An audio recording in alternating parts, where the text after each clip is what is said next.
Democracy is the worst form of government, except all those other forms that have been tried from time to time. Once famously noted, Winston Churchill, Britain's former wartime Prime Minister.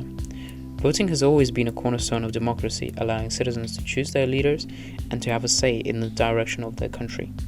However, the way we vote has changed significantly over the years, and it's not what it used to be. Some of the changes have been brought about by things as obvious as technology, but some others have been brought about by factors so subtle that many of us did not see it coming and probably still do not know that it is happening. So in this video, we'll be getting into how voting is no longer what it used to be and what factors have brought about this change. Technology has been one of the biggest causes of change to our voting process, and if we're being honest, our democracy by extension. Now, without a doubt, technology has made it easier to vote in many ways. For example, online voting is now possible in certain places around the world, making it possible for people to vote from the comfort of their own homes and eliminating the need to physically travel to a polling station. This also sometimes means that you can vote in the diaspora, allowing people to vote outside the country they remain involved in local politics.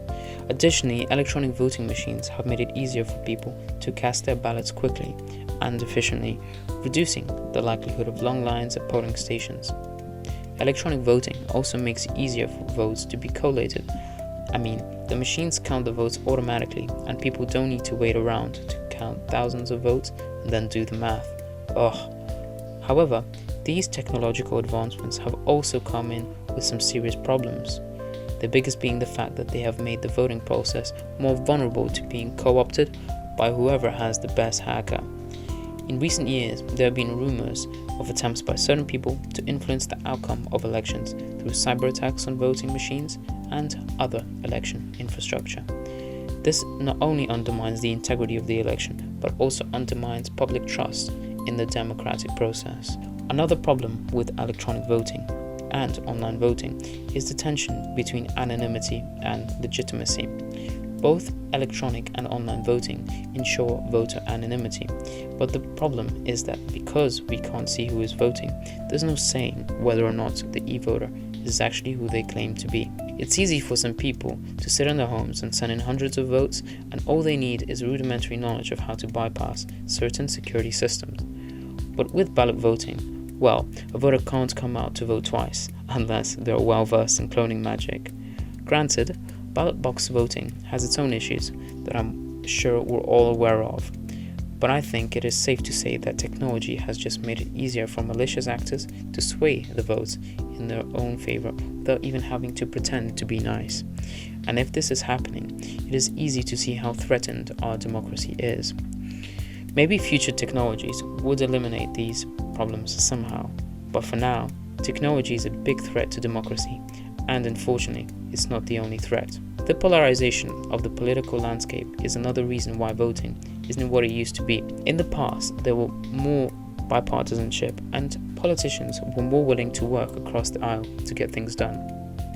Also, people were more interested in voting for a candidate based on their intended policies, rather than being loyal to a party. So people could vote one party at the state level and vote another at the federal level, or vote one party in one election and vote another in the next, without feeling like they were being unfaithful.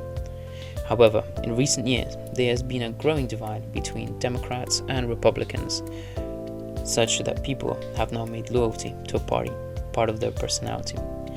This in truth also applies in the UK, where Labour and the Conservatives are pretty set.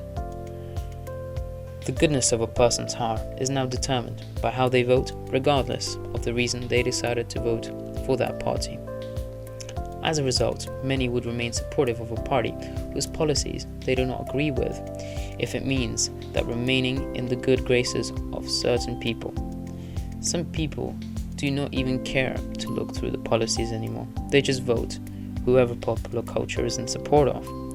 The rise of social media, where everybody can give their opinions on every matter, and the 24-hour news cycle have contributed to this polarization by creating echo chambers where people only hear opinions that reinforce their existing beliefs. This has made it more difficult for people to have informed, productive conversations about politics and has contributed to the culture of hate, division that we are very well aware of. What's funny is the fact that all of us actually think that with this all going on, the people we vote at the polls are actually our decision. But if we think about the fact that we only follow certain people and only watch certain news channels, we might start to rightly give things an extra thought. Now, don't get me wrong, there are many people whose political choices are based on a careful evaluation of the policies proposed by both sides. But there are also many people who vote for the people their most favorite news channels is the right one for the job. And if this is happening, it's not really democracy. I mean, is it? Changes to voting laws that make it more difficult for people to vote are another reason why voting isn't what it used to be.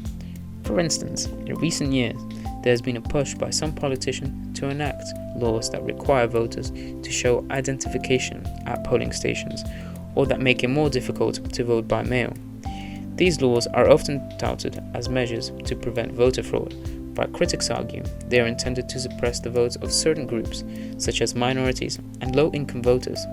The voter IDs laws would definitely disproportionately affect minority and low-income voters because they may not have access to the necessary identification documents. This has led to a contentious debate about the role of voting in a democracy and has contributed to a growing sense of distrust in the political process.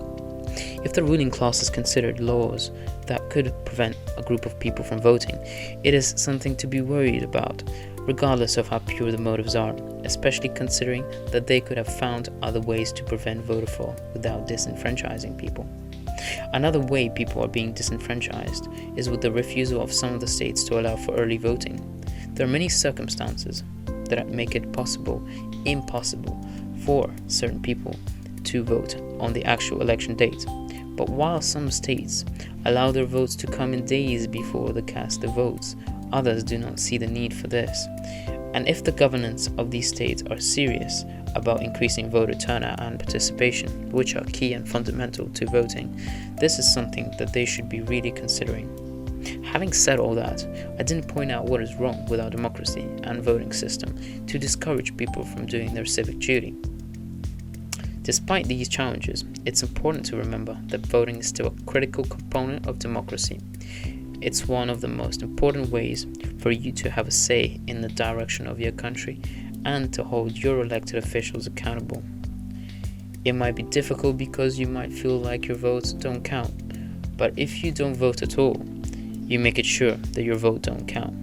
Anyway, please, thank you for listening to Center Politic. Remember to hit the like button and subscribe to the channel if you've enjoyed this video. Have a nice day and don't forget about your civic duty.